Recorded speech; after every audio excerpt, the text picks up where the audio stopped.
erinnya lya Mukama waffe Kristo Yesu lyebazibwe. Kansubire nga mwenna muli bulungi era nga mweyagala. Baganda bange abalokole mbassaamu ekitiibwa. Kyokka ate nze kyenjagala okwogerako leero kya ddiini y'abalokole. Okubeera mu ddiini y'abalokole, omuntu asobola okujja n'abuuza oba n'ambuuza nze oli mu ddiini ki, oba ne mugamba ndi mu ddiini y'abalokole. Kayina amaani agamba nze obulokole bwantema kubanga bakola bwe bati ne bwe bati. Nze kinnyanguyira omugamba oba nze nganze bwe mba naayogera okumunnyonnyola ekyo kyali obulokole nalokoka ate siri part of what they are. Oba ntegeerekese obulokole obwange mu kwatula kwange oba bwe twatula kukkiriza oba kugoberera Kristo Yesu. Kati nze pasita gundi bw'akola bw'ati nojja n'ogamba abalokole mukola bwe muti oyo yabikoze si mmase, nze nkyagoberera Yesu ate ne Yesu si yabikoze. Abalokole bannange muli bavumi, nze sinnakuvuma, nze ndi mulokole ngoberera Yesu. Kale bwe nkuvuma bwe nkola ekikyamu n'okiraba Yesu si yakikoze. Ndi mulokole agoberera Yesu, siri mulokole wa gurupu. Kati gwe bw'ojja n'ogamba nti bannange abalokole bakoze bwe bati ne bwe bati, nedda. Kati kino njagala kuzza mu baganda bange amaanyi, gwe omulokole bwe bajja ne bakutandika ogamba bannange abalokole bali bwe bati bambi obanga tolina maanyi gakwogera sirikawo. Bw'obanga osobola okubaamuko omwasi g'oyanukula bagambe Yesu si yabikola, ffe omuntu kinnoomu tugoberera Yesu. Kati oyo abikoze abikole ku bubwe, abikola ku bubwe. Era omusango Mukama waffe bw'anaaba asala omusango, bw'anaaba asalira omulokole omwenzi oba omulokole omubbi, tagenda kujja gambe abalokole mwenna muli babbi oba muli benzi, abula atwala oyo omwenzi era omubbi. Kati mwe baganda bange batanaba kulokoka ne mugamba nze sisagala kulokoka kubanga abalokole bakola bwe bati. Si bonna. Mukama waffe Yesu walisalira omusango asalira oyo gw'olabye omusango, asalira oyo gw'olabye ng'akola omusango ogwo. Si bonna bambi, oyo gw'olabye yakikoze. Oli gw'olabye asaddaase omwana mu kanisa yoyo yakikoze, yamanyi. N'ekkanisa ye bannabbi ab'obulimba bangi balijja. Eyakutte omwana pasita oyo yabikoze. Pasita avuma yoyo yabikola. Si nze kale nange obona kyondabyeko, naye ate Yesu yasigadde mutukuvu. Ekigambo ekyo kisigadde kituukirivu. Bwe tubuulira enjiri tegeera nti Mukama yayita kubuulira njiri balokoke.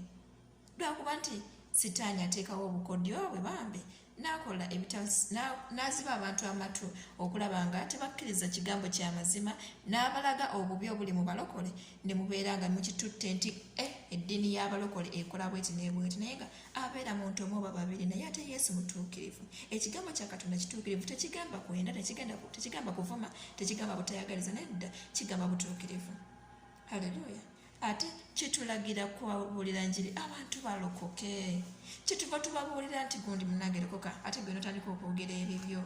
Nange nyina eddiini yange ki? Yesu Katonda akimanyi nti olina eddiini yo, akimanyi, naye ayagala olokoke. Tolokoka kubanga pasita gundi yakoze bwati, kubanga pasita gundi oba akola bwati, kubanga mumase togaana bulokole kubanga bavumi, kubanga batta, kubanga babi. Nedda. Yesu akuyize mutuukirivu era ekyamutwala mu ggulu kubanga yafa mutuukirivu nga takoze kibi. Oba ntegeerekese, leka nsubire ntegeerekese. Mwenna baganda bange batanaba kulokoka, mbasaba bambi mudowoozeeko, mudde ku bitanda byammwe mufumiitirize, mudde mu ndowooza yammwe mufumiitirize. Lwaki bulokole? Lwaki totunuulira bikolwa by'abalokole ebibi bijjeeko amaaso ebyo byennyini bye bigenda okuziika, kubanga n'okusalira abantu omusango kibi. Nina muganda wange omulokole agamba nze nalokoka mu mutima gwange kubanga bwe ntunuulira tewali mutuukirivu. Bafaada bakola ebi, basheeke, abasumba, abalokole. Kati nze nekkiririza mu Katonda owange ate manyi balina endowooza eyo. Naye nga omuwala oyo mukatuliki, naye kati ye awulira nga yeeyawula nekuba katuliki, naye ate bwagenda okubeera bw'omubuuza agamba mukatuliki, naye ate yayita mulokole mu mutima, tikimwetaagisa mbu ye kwatula. Kati bwe buzibu obuli awo.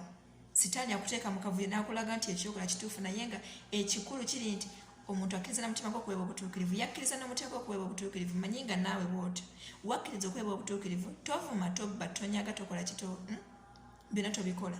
Wakkiriza okuweebwa obutuukirivu kubanga Mukama mutuukirivu. Ebyo by'otakola bambi tabyagala, nga naye bw'otabyagala wakkiriza. Kati ate oyatula nakamwa okulokoka naye okwatula toyagala so nga ate bwoba okkiriza n'oyatula bwobanga okkiriza okweba obutuukirivu n'okkiriza okwatula n'akamwa n'oyatula meaning ogenda kutandika okubeera nga weegatta n'abo abakola ebintu ebifaananako ebityo bibiri ogenda kunoonya abantu bo abakkiriza n'emitima gyabwe okweba obutuukirivu weewaawo n'abayatula kati yinza okukkiriza omuntu okweba obutuukirivu nsobola okubeera nga abamadiini abasinga bonna bonna abalina obutuukirivu abalina embeera ennungi nga mikwano gyange nga mbaagala mu mutima si mikwano gyange naye nga yes I call them my friend and I call them brothers kubanga balina embala eri bakkiriza okweba obutuukirivu bwa mukama oyo ayatakkiriza kweba obutuukirivu ye mubbi ye mwenzi ye muki yo yakola ebyobutali butuukirivu kati ntegeera nti alinamu ekyobwa katonda kati ate okwatula oba teyayatula okulokoka ekyo tekibeera nga waliwo akatwawula